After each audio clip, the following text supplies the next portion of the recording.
apakah wajib melakukan analisis pembebanan pada sebuah dump truck?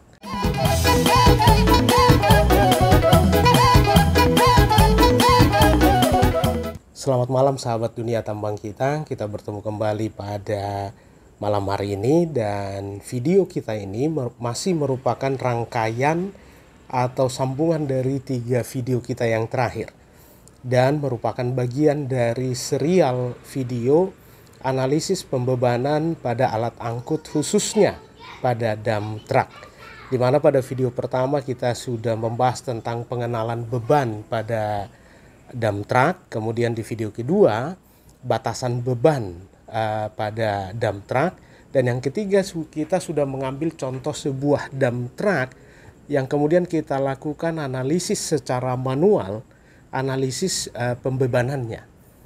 Nah, dan di video yang ketiga kita sudah singgung sebenarnya mengenai aplikasi atau software yang bisa membantu kita melakukan analisis atau perhitungan pembebanan pada sebuah dump truck. Akan tetapi soal software atau aplikasi itu akan kita bahas, akan kita demonstrasikan nanti di video yang kelima. Di video yang keempat ini kita akan menjawab dulu pertanyaan terkait dengan analisis pembebanan alat angkut. Nah, di mana ada sahabat kita yang menanyakan, apakah wajib melakukan analisis pembebanan pada sebuah dump truck? Nah, itu yang akan kita bahas pada video kali ini. Nah, akan tetapi sebelum kita jawab apakah wajib melakukan analisis, kita tambahkan dulu satu pertanyaan. Nah, apakah perlu melakukan analisis pembebanan pada sebuah dump truck? Nah, kita jawab dulu apakah perlu. Karena kalau terkait dengan wajib, itu nanti sudah merupakan sebuah keharusan. Kalau tidak dilakukan dikenakan sanksi, ya. Dan nanti kita akan membahas dari 2 sudut pandang. Yang pertama dari fakta dan logika, dan kemudian sudut pandang yang kedua dari sisi peraturan. Nah, dari sisi peraturan kita buat nomor 2 dulu, ya.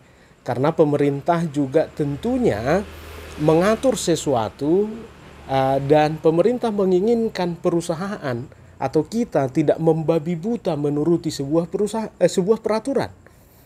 Tentu pemerintah menginginkan perusahaan menaati peraturan karena perusahaan itu mengerti apa manfaat dari diaturnya suatu hal tersebut. Dan pemerintah juga mengharapkan perusahaan atau industri mengerti apa akibatnya kalau yang sudah diatur itu tidak dipatuhi, tidak dilaksanakan atau tidak ditaati. Jadi ya, kita jawab dulu apakah perlu, gitu ya. Nah, soal nanti apakah wajib, nanti kita lihat dari sisi peraturan. Nah, kita lihat dulu dari sudut pandang yang pertama, dari sisi fakta dan logika. Ya, karena peraturan itu harus logik, gitu ya. Nah, yang pertama dari fakta dan logika kita bisa melihat ada beberapa kasus fatality yang terjadi di tahun 2023 yang lalu, di mana fatality itu terjadi karena dump trucknya overload. Overloadnya sampai 30%, ada yang bahkan sampai 40%. Nah, pertanyaannya kenapa overload? Nah, di beberapa kasus fatality tersebut kita menemukan atau hasil investigasi menyimpulkan ternyata vessel dari dump trucknya itu terlalu besar. Volumenya terlalu besar. Sehingga ya tentu kalau dimuati penuh tentu akan menjadi overload atau melampaui batas toleransi overload. Nah, pertanyaannya sekarang, kok bisa vessel yang kegedean dioperasikan? Nah, jawabannya karena komisioning yang dilakukan kaleng-kaleng. Kualitas dari komisioning yang dilakukan tidak memadai. Nah, nanti akan kita bahas juga, dan kita akan singgung juga komisioning, dan sebenarnya apa itu komisioning kita sudah bahas di video lain yang linknya nanti teman-teman bisa lihat di atas ini, gitu ya.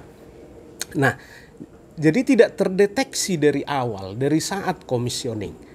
Sehingga dump truck itu dimuati melebihi kemampuannya. Akhirnya pada saat dia beroperasi, terutama saat nanjak, supaya bisa nanjak harus overspeed, akhirnya celaka. dan fatality. Nah, artinya maka sangat perlu kita mengecek dari awal sebelum sebuah dump truck kita operasikan. Sangat perlu kita mengecek apakah nanti dump truck ini akan overload atau tidak. Kan ketahuan volumenya, dan kita rencanakan untuk mengangkut apa? Mengangkut OB kah? Mengangkut ore atau mengangkut batu bara? Kan density-nya udah jelas, density material-material tersebut. Misalnya kalau dia OB ya density-nya berkisar antara 1,6 sampai 1,9 ton per meter kubik. Kalau dia batu bara berkisar antara 0,89 sampai 1,05 ton per meter kubik misalnya. Ya, atau kalau ore bisa sampai 2 ton per meter kubik dan sebagainya. Jadi kita udah tahu densitas material yang kita rencanakan untuk diangkut, kita tinggal hitung volumenya. Nah, apakah sesuai atau tidak, atau apakah nanti akan overload atau potensi overload atau tidak. Kira-kira begitu sahabat dunia tambang kita. Jadi saya yakin kita akan sepakat mengatakan perlu untuk melakukan analisis pembebanan alat angkut. Ya, nah sekarang kita masuk ke pertanyaan dari sahabat dunia tambang kita. Apakah wajib? Oke, apakah wajib? Nah, untuk menjawab apakah wajib, ya tentu mau tidak mau kita harus masuk ke peraturan. Karena wajib atau tidak tentu ya peraturan yang mengatur gitu ya. Nah, untuk melihat diatur di mana, mari kita lihat Kepmen SDM 1827/2018 lampiran 2 halaman 31.23. Nah, itu menjelaskan tentang apa itu commissioning. Commissioning adalah menilai sebuah alat, ya, dan apa yang dinilai? Ada 4 hal yang dinilai. Kesiapan, kesesuaian, kelengkapan, dan kelayakan. Nah, kelengkapan, nah itu pasti dilakukan, dan itu yang selama ini kita lakukan. Apakah lampu ada atau tidak, strobe light ada atau tidak, strobe lightnya warna apa, kira-kira begitu. Nah, dan hampir di semua pengawasan terpadu yang dilakukan oleh inspektur tambang, hampir semua ditemukan, hampir tidak ada bedanya kualitas dari P2H dengan commissioning. Nah, yang sering dilupakan di commissioning adalah yang kedua, kesesuaian. Kesesuaian itu maksudnya apa? Kesesuaian pengoperasian sebuah, kalau dalam video ini kita lagi fokus dengan dump truck, berarti kesesuaian pengoperasian sebuah dump truck dengan rekomendasi dari pabriknya. Karena dari pabriknya sudah ada ketentuan-ketentuan pengoperasian, misalnya batasan muatan sekian yang kita sebut dengan GVW, Gross Vehicle Weight. Dan plus boleh overload tapi tidak boleh melampaui batasan toleransi overload. Nah, itulah rekomendasi dari pabrik. Nah, maka analisis pembebanan alat angkut kita lakukan untuk mengecek apakah dump truck yang akan kita operasikan ini masih sesuai dengan rekomendasi pabrik dan sesuai dengan kebutuhan kita. Seperti itu sahabat dunia tambang kita. Nah, itu aturan yang pertama, ya, mengecek kesesuaian. Nah, kemudian yang kedua, masih di Kepmen SDM 1827/2018 lampiran 2 halaman 137. Ya. Di sana diatur begini, di poin 2C, pengangkutan material menggunakan truk spesifik disebutkan di sini menggunakan truk. Tidak boleh melebihi kapasitas muat dan kapasitas beban. Artinya dengan kata lain tidak boleh overload. Ya, dan tidak boleh kurang dari 90%. Nah, bahkan lebih ketat lagi nih.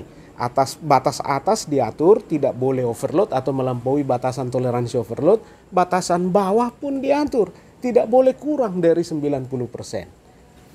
Supaya kegiatan pengangkutan itu efektif. Kita udah bahas itu di video yang kedua di serial analisis pembebanan alat angkut.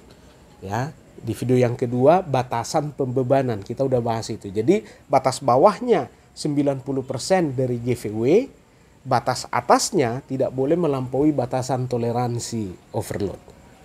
Nah, dari dua peraturan ini, Ya, lampiran 2 Kepmen SDM 1827/2018. Yang pertama tadi halaman 31.23, yang kedua halaman 137.2b, maka clear sudah. Karena sudah diatur, maka wajib.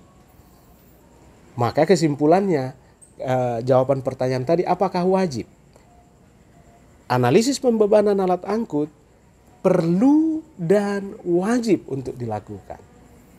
Ya, jadi kalau bahasa teman-teman di pemerintahan, analisis pembebanan alat angkut bukan hanya nice to do, tapi juga must do. Bukan hanya lebih baik dilakukan, bukan. Tapi harus dilakukan. Dan karena memang lebih baik. Kira-kira begitu sahabat dunia tambang kita. Jadi tidak ada keraguan lagi. Apakah wajib melakukan analisis pembebanan alat angkut? Perlu dan wajib. Tentu untuk mencegah terjadinya kecelakaan, dan sudah terbukti di 2023, fatality bahkan yang terjadi. Dan itu bukan hanya satu kasus, ada beberapa kasus. Dan bisa Anda bayangkan kerugiannya kalau terjadi fatality. Ada setiap kecelakaan ada direct cost, ada indirect cost. Nah, tapi direct cost-nya aja udah besar. Ya, ada satu nyawa yang hilang, tak ternilai, intangible. Oke, nah kemudian cost itu, cost kecelakaan, fenomena iceberg. Indirect cost-nya jauh lebih besar. Akibat sebuah fatality kita berhenti berapa lama, kerugian produksi berapa banyak. Kita stop operasi, peralatan kita, alat-alat berat kita semua leasing, ya tetap leasingnya harus kita bayar. LV kita rental, tetap rentalnya harus kita bayar. Jadi besar sekali kerugian akibat dari kecelakaan, dan salah satu penyebab kecelakaan, beberapa kecelakaan di 2023 bahkan fatality adalah terjadinya overload yang melampaui batas toleransi overload. Dan itu kita bisa cegah dengan melakukan analisis pembebanan alat angkut pada dump truck yang kita operasikan. Seperti itu sahabat dunia tambang kita, semoga video ini sudah menjawab. Dan nanti di video yang kelima kita akan mendemonstrasikan aplikasi yang bisa membantu kita untuk melakukan analisis perhitungan terkait dengan pembebanan pada sebuah dump truck. Baik, sampai di sini pertemuan kita kali ini, dan sampai bertemu di video berikutnya.